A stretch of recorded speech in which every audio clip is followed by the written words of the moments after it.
বন্ধুরা, আজকে আমাদের দুপুরে রান্না হচ্ছে। তো কি রান্না হচ্ছে তোমাদের সাথে শেয়ার করব। আর দেখো, এখানে ভাত বসিয়ে দিয়েছি। তো ভাত হচ্ছে।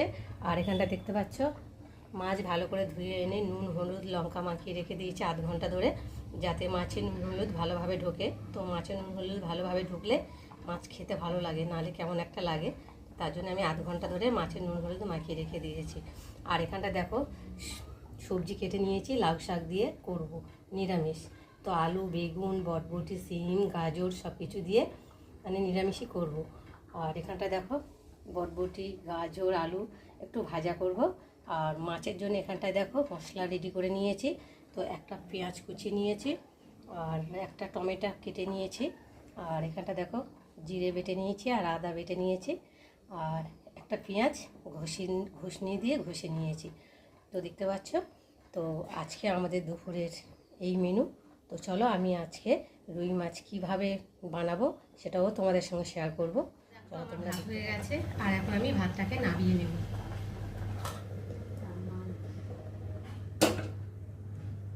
আর এখন মাছ ভাজার জন্য এই যে কড়া বসাবো। তো দেখো, কড়াটা বসিয়েছি। আর কড়াটা একটু সময় লাগবে গরম হতে, সবে বসালাম তো।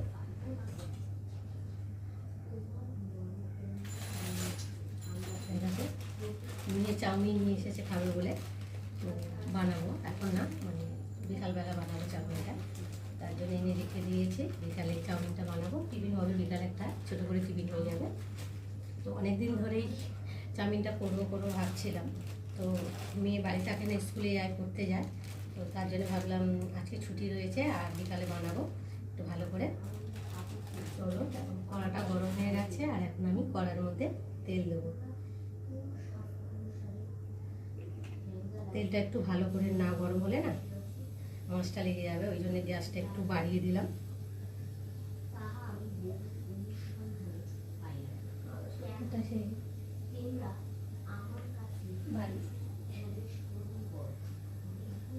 খুঁজে দেখো তেলটাকে একটু মুছে। দেখো, চারিগালায় আমি তেলটাকে লাগিয়ে দেবো।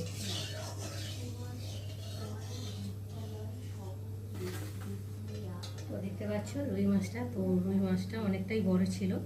তো একটা গোটা নিয়েছি, আর আমার একটা বান্ধবী আর আমি দুজন মিলে মাছটাকে ভাগ করে নিয়েছি, হাফ হাফ করে। দেখতে পাচ্ছ, নাহলে বড় একটা গোটা মাছটা নিলে তো আমাদের অত লোক নেই খাবার, 2-3 জন লোক। তো তোমার দাদাভাইও খুব একটা মাছ পছন্দ করে না। তো খাওয়ার মধ্যে আমি আর মেয়ে একটু মাছটা ভালোবাসি। তো মাছটা তুমি ঝাল করবো, আমি খাল দেবো না, বাবা জল পড়েছে বলে। দেখো, এখন আমি এই যে মাছটা তেলের মধ্যে দিয়ে ভালো করে ভেজে নেব। দেখতে হচ্ছে কতটা জলে, তাহলে মাছটা কতটা গরম হবে।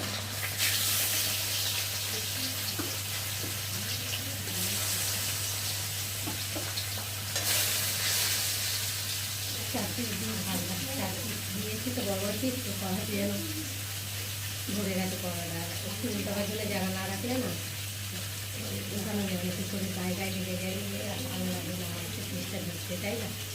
তো যাই হোক, মাছটা ভাজি, একটু মাছটা ভাজি সময় লাগবে। মাছটা ভাজা হয়ে গেছে। আর মাছটা দেখো কত সুন্দর করে একটু কড়া করে লাল লাল করে ভেজেছি। তো মাছ তো একটু ভালো করে না ভাজলে ভালো লাগে না, তাই না বলো? তো দেখো, আমি এখন মাছগুলো 2 পিস করে উল্টে দিয়েছি, আর 2 পিস সেম একই রকমভাবে মানে ভাজা হয়েছে, দেখতে পাচ্ছ। আর এখন আমি একে একে তুলে নেব।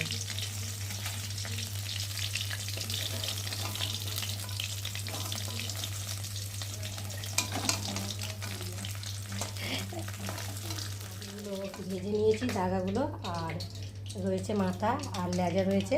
তো তেল আছে, এখন তেল দেবো না। তো মাথা আর লেজাটাকে এখন আমি ভেজে নেব।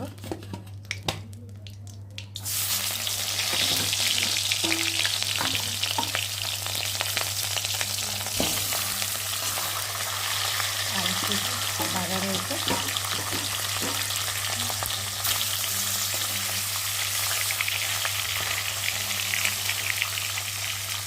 দেখতে পাচ্ছ, লেজাটা ভালো হয়ে গেছে। আর এখন আমি তুলে নেব।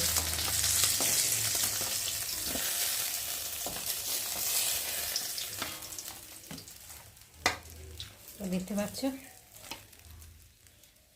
বেশ সুন্দর করে ভেজে নিয়েছি লাল লাল করে। তো ভাজাও খাওয়া যাবে আর ঝোলে দেওয়াও যাবে, তেমন করে ভেজেছি দেখতে পাচ্ছ। আর ওদিকে কড়া গরম হয়ে যাচ্ছে, কড়াতে একটু তেল দেব। তেলটা গরম হয়ে যাচ্ছে আর এখন আমি পেঁয়াজগুলো দিয়ে দেবো।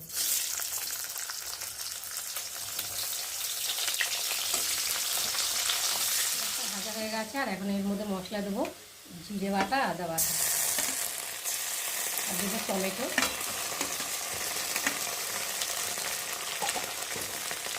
আর দেবো হলুদ গুঁড়ো, দেবো লঙ্কার গুঁড়ো, আর দেবো নুন, আর দেবো পেঁয়াজ বাটা। সব কিছু মশলা ভালো করে ভেজে নেবো। চলো ভেজে নেবো। মশলা কষানো হয়ে গেছে দেখতে পাচ্ছ, আর মশলা থেকে তেল ছেড়ে দিয়েছে আর মশলা থেকে ভালো একটা দারুণ গন্ধ বেরোচ্ছে, তো দেখতে পাচ্ছ। আর দেখো মশলাটা কি সুন্দর ভাজা ভাজা হয়েছে, মানে মশলাটা যত কষাবে তত তরকারি টেস্টি হবে। তো দেখো আমি তার জন্য ভালো করে কষিয়ে নিয়েছি। তো দেখতে পাচ্ছ তেল ছাড়িয়ে দিয়ে দিয়েছে। আর এখন আমি আমাদের জলটা দিয়ে দেবো, মাখা মাখা করবো, তার জন্য অল্প করে জল দেবো।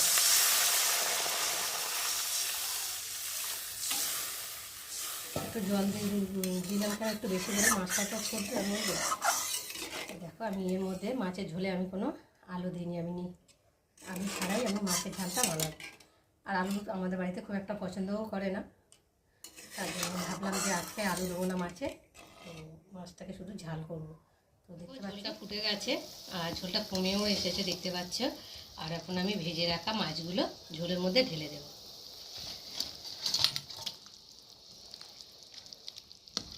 দিয়ে একটু ভালো করে নেড়ে নেবো। চলে এলাম ঢাকা খুলতে। তো চলো দেখি মাছের ঝোল কেমন হয়েছে।